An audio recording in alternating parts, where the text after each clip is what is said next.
going against the wind. The wind's 120 knots from the west. आखिर क्यों हम aliens के होने पर यकीन कर रहे हैं?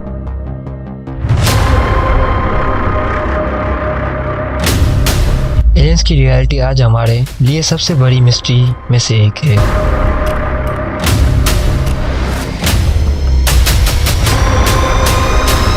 हम इंसानों के मन में हमेशा ये सवाल होता है कि क्या आखिर एलियन एग्जिस्ट करते हैं या नहीं।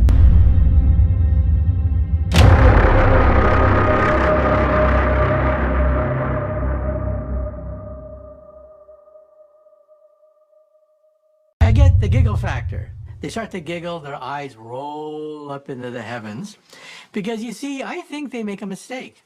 They assume that the aliens are maybe 100 years more advanced than us. In which case, yeah, it is impossible for a civilization 100 years from us to reach us from the stars. But what if? What if they are 1,000,000 years ahead of us?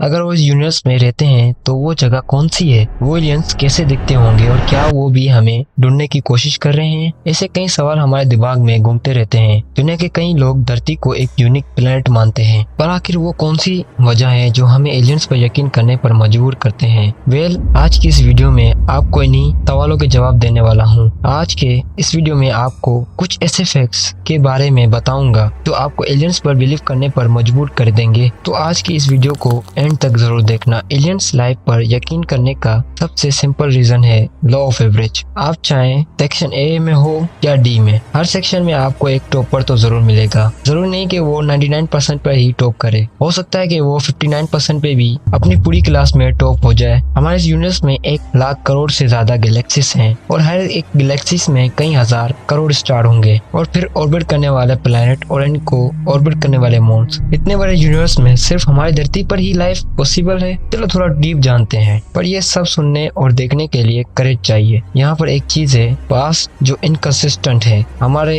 1000 और million years में कई बार aliens हमारी धरती पर आए हैं क्योंकि हमने फाइंड की हैं इलेक्ट्रिक बैटरीज जो कई हजार साल पुरानी है। क्लियर रात में एक खुली आंख, 4500 स्टार्स, एक छोटी और कमजोर टेलीस्कोप भी 2 मिलियन स्टार देख सकती है। प्रोफेसर PR वेलवी जो एक साइंटिस्ट हैं, इनका कहना है कि सिर्फ हमारे मिल्की वे गैलेक्सी में ही 30 मिलीलेट्स स्टार्स हैं और 80 मिलीलेट्स प्लैनेटरी सिस्टम्स हैं। अगर हम सिर्फ 80 मिलीलेट्स की कैलकुलेशन में सिर्फ 100% में सिर्फ 1% पर माने कि वो 1% प्लैनेट लाइफ को सपोर्ट करते हैं तो हमारे पास कम से कम 8 मिलियन प्लैनेट्स होंगे। अगर और आगे चलें और 8 मिलियन प्लैनेट्स में से भी 1% प्लैनेट्स माने के वहाँ पर हमारे जैसे इंटेलिजेंट क्रीचर होंगे जो हमारे लेवल तक सोच सकते होंगे, तो इन प्लैनेट्स की तादाद 18,000 होगी। अब और भी डीप जाएं और 18,000 में से भी 1% प्लैनेट निकालें जहाँ 100% लाइफ होगी तो वो 118 प्लैनेट्स होंगे। अब तो कोई डाउट, कोई शक नहीं होना चाहिए। पर अब की न्यू रिसर्च से पता चला है कि ये मानना कि लाइफ के लिए वाटर और ऑक्सीजन होना जरूरी है तो ऐसा नहीं है, बल्कि हमारे अपनी धरती पर कुछ ऐसे फॉर्म्स हैं लाइफ की जिनको ऑक्सीजन की जरूरत नहीं होती और इनको कहते हैं एरोबिक बैक्टीरिया। इन बैक्टीरिया को ऑक्सीजन देना पॉइजन देने के बराबर है। ऐसा क्यों नहीं हो सकता कि हमारे यूनिवर्स में ज्यादा एडवांस लाइफ हो जिनको ऑक्सीजन की जरूरत ना हो, जबकि हम ये मान लें कि हर एक गैलेक्सी में एक ऐसी जगह होगी जहाँ पर लाइफ पॉसिबल हो सकती है, तो भी इस यूनिवर्स में 1,00,000 करोड़ ऐसी जगह होनी चाहिए। अब हम इन्हें नहीं ढूंढ पा रहे हैं, ये अलग बात है। फर्मी पैराडॉक्स और ड्रैग इक्वेशन भी कुछ इसी तरफ इशारा करते हैं। अगर हम स्पेस को बहुत ही विशाल माने, जो कि स्पेस विशाल है, तो यहाँ पर लाइफ की पॉसिबिलिटी कभी ना खत्म होने वाली होगी। दोस्तों, धरती पर रहने वाले लोगों के लिए पानी बहुत ही ज्यादा इम्पोर्टेंट है। अगर हम किसी दूसरे प्लेनेट पर जीवन तलाश करते हैं तो हम सबसे पहले वहाँ वाटर की अवेलेबिलिटी को देखेंगे, लेकिन पानी भी कोई ऐसी चीज तो नहीं है जो सिर्फ हमारी धरती पर ही मिले। हमारे सोलर सिस्टम पर मार्स में पास के टाइम वाटर होने के प्रूफ पाए हैं। हमारे चांद पर भी पानी होने के सबूत मिले हैं। जुपिटर और सैटर्न के कई मून्स पर भी पानी है, जैसे यूरोपा टाइटन पर तो धरती से भी ज्यादा पानी मिला है। यूनिवर्स के कई जगहों पर धरती से करोड़ गुना ज्यादा पानी होने की बात साइंटिस्ट करते हैं। इसका मतलब अगर लाइफ वाटर बेस्ड भी है तो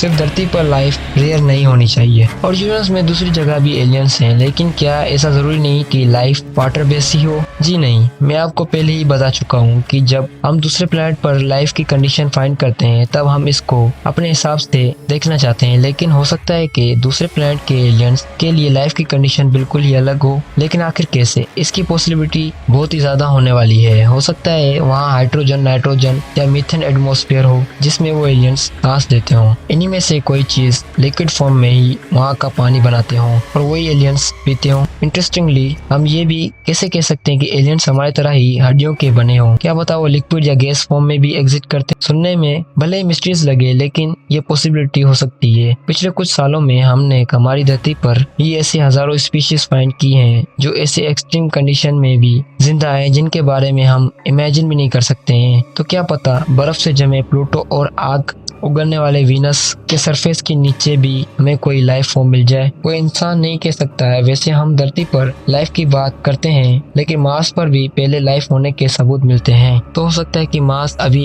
एवोल्यूशन के स्टेज में हो और आज से कई करोड़ साल बाद वहाँ पर फिर से लाइफ एग्जिस्ट करे। और हो सकता है यही सेम कंडीशन वीनस और दूसरे प्लेनेट के साथ भी हो। एल्मा यानी के एटाकामा लार्ज मिलीमीटर एरे के द्वारा हमने ऑब्जर्व की गई फ्यूकस कॉन्स्टेलेशन में धरती से 400 लाइट ईयर दूर कई स्टार के डेटा को कलेक्ट किया है। यहाँ के इंटरस्टेलर गैस में आपको नए केमिकल के ट्रेसेस मिलते हैं जो वाटर टाइप्स अमीनो एसिड से बने हुए ऑर्गेनिक मॉलिक्यूल्स हैं। मतलब ये प्रोटीन के ही फॉर्म है और यही तो धरती पर लाइफ का प्रूफ भी है। तो क्या ऐसा नहीं हो सकता कि हमारे सोलर सिस्टम में फॉर्मेशन के दौरान भी कुछ ऐसे कंडीशन यहाँ पर भी रहे होंगे? और अगर ऐसा है तो यूनिवर्स में कई जगह पर ऐसी कंडीशन रही होगी और वहाँ पर भी लाइफ फॉर्म डेवलप रही होंगी। जब हम ऐसे हिस्ट्री में जागते हैं तो हमें एलियन लाइफ के एग्जिस्टेंस के कई प्रूफ मिलते हैं। इन सबूत के आधार पर कई थ्योरीज पॉपुलर हुई हैं जो ये दावा करती हैं कि पास्ट में एलियंस धरती पर आते हैं। इन्हें एंशिएंट एस्ट्रोनॉट थ्योरी भी कहते हैं। हमें पुरानी सिविलाइजेशन बनाई हुई तस्वीरों में एलियंस और यूएफओ देखने को मिलते हैं। कहीं पर दूसरे प्लैनेट से आए क्रीचर्स की बात की जाती है और कहीं पर तो इनका साफ साफ डिस्क्रिप्शन दिया गया है। कई जगहों पर आपको ऐसी कहानियां सुनाई जाएंगी जहां लोगों ने दूसरे प्लैनेट के क्रीचर से बात की है। हमको ये भी बहुत बार देखने को मिला है कि इंसानों का इवोल्यूशन बहुत ही अचानक से हो गया, या फिर हमें ऐसी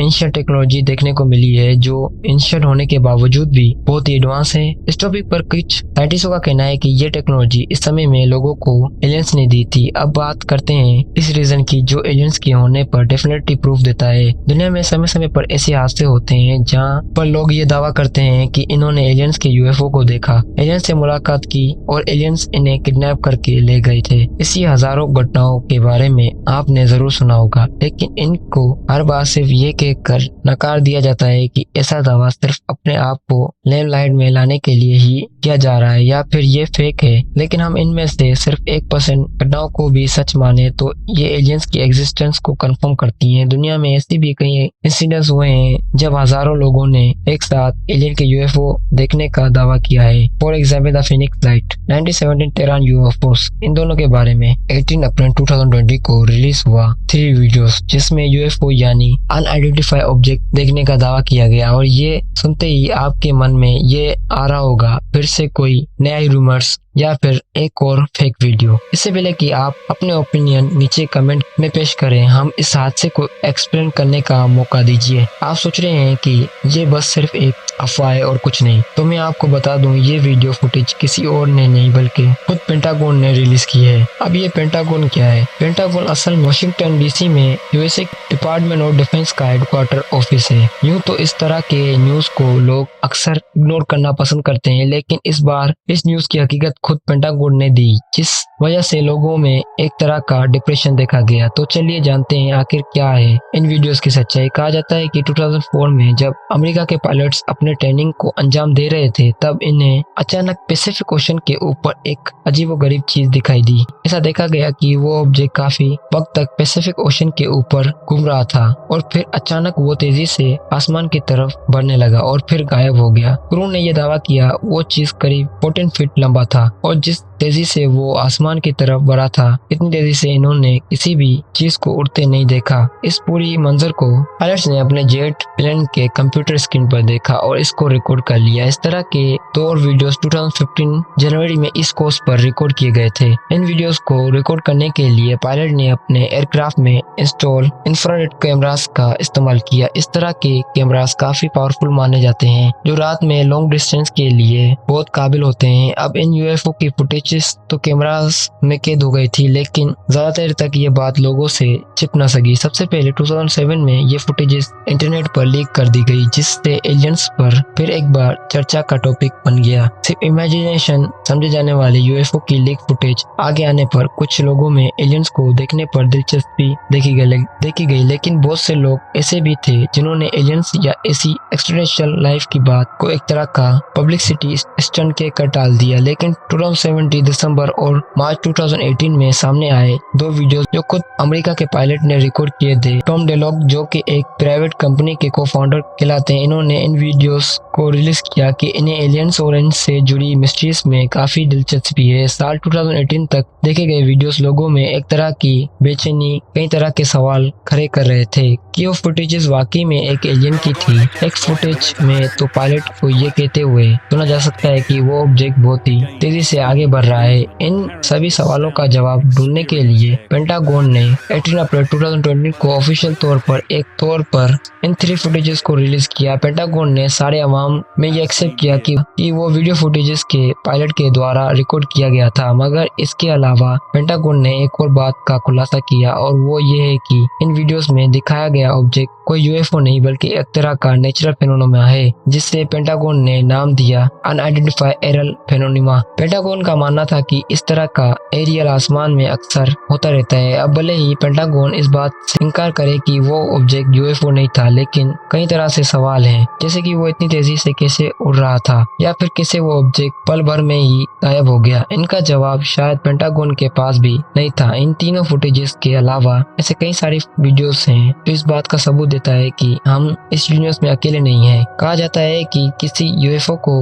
किसी ने सबसे पहले देखा तो वो थे पायलट केनेथ आर्नल्ड। 1947 24 जून जब केनेथ आर्नल्ड वाशिंगटन में अपनी ट्रेनिंग कर रहे थे कि तभी अचानक इन्हें आसमान में किसी यूएफओ की एक लाइन दिखाई दी। पर क्या हो अगर इन यूएफओ का बेस हमारी धरती के नीचे हो, और जो हम यूएफओ देखते हैं वो सिर्फ इनकी ट्रेवल करने के लिए हमारे आसमान में रास्ता हो। अरबों साल पहले एक दूसरे प्लेनेट अर्थ से आकर टकराया था। हो सकता है कि इतने बड़े हादसे से हमारे चांद बना हो। ये भी हो सकता है इससे हमारे प्लेनेट में एलियन जीवन भी आया हो। इस प्लेनेट के कौन से सबूत आज भी अर्थ पर मौजूद है कि अर्थ की सरफेस की गहराइयों में जीवन हो सकता है, और क्या वो जीवन इंसानों से भी ज्यादा एडवांस सिविलाइजेशन हो सकती है। 4.5 अरब साल पहले मार्स के बराबर एक प्रोटो प्लेनेट हमारी कम उम्र की अर्थ से टकराया था। इस टकराव से निकले दोनों प्लेनेट के टुकड़े स्पेस में बिखर गए थे, और कई साइंटिस्ट का मानना है कि ये टुकड़े आखिरकार हमारे चांद में मिल गए थे। लेकिन बाकी के टुकड़े के साथ क्या हुआ, ये अब तक एक राज है। अर्थ के मेटल के अंदर किसी मिस्ट्री चीज का होने इन्हें लूशियर वेलोसिटी के नाम से जाना जाता है। इस बात का सबूत हो सकता है ये थिया अर्थ के साथ मिल गया था। ये टुकड़े 1000 किलोमीटर तक लंबे हैं और इससे कई गुना ज्यादा चौड़े हैं। अफ्रीका और पैसिफिक महासागर के नीचे हैं और अर्थ के कोर को दोनों तरफ से किसी हेडफोन की तरह घेरे हुए हैं। लेकिन दूसरे थ्योरीज जिनमें कई सदी पुरानी है, अर्थ के सरफेस के नीचे मौजूद किसी स्ट्रेंज चीज को लेकर इनकी सोच बिल्कुल ही अलग है। एलियन के लिए एक हरी भरी ट्रॉपिकल जंगल। अर्थ में 4 कोर होती हैं, क्रस्ट मेटल, बाहरी कोर और इनर कोर, लेकिन अब तक इनकी डिस्कवरी नहीं हो चुकी है। तो ऐसा बहुत कुछ जो हम इन सरफेस के नीचे की हकीकत के बारे में नहीं जानते हैं। इस वजह से होलो अर्थ की थ्योरी बनकर सामने आई है। इसके मुताबिक हमारे प्लैनेट बसे हुए गोलों की एक सीरीज है। इनका सेंटर बीच का कोर, इन शेल के बीच ऐसे एटमॉस्फेयर हो सकते हैं जिनकी वजह से जीवन मुमकिन हो सकता है। 17वीं सदी हेलिस कॉमेट की खोज करने वाली साइंटिस्ट एडविन हेली ने भी इस थ्योरी को सामने लाया था। कई साइंटिस्ट ने इसमें अपना हिस्सा डाला है और वो कहते हैं कि अर्थ के सेंटर में एक सूरज होगा और पौधे, जानवर, इंसान रह सकते हैं। और न सिर्फ इंसान बल्कि सुपर ह्यूमन की रेस भी, ऐसे जीवन जिनके पास जमीन के नीचे बेस बनाने की एडवांस टेक्नोलॉजी है। लेकिन अगर अर्थ के नीचे एलियंस हैं तो वहाँ कैसी कंडीशन होगी? क्या हमारे प्लेनेट के अंदर का हिस्सा जंगल की तरह बिल्कुल हरा भरा हो सकता है, या एक गर्म हेल जैसी जगह?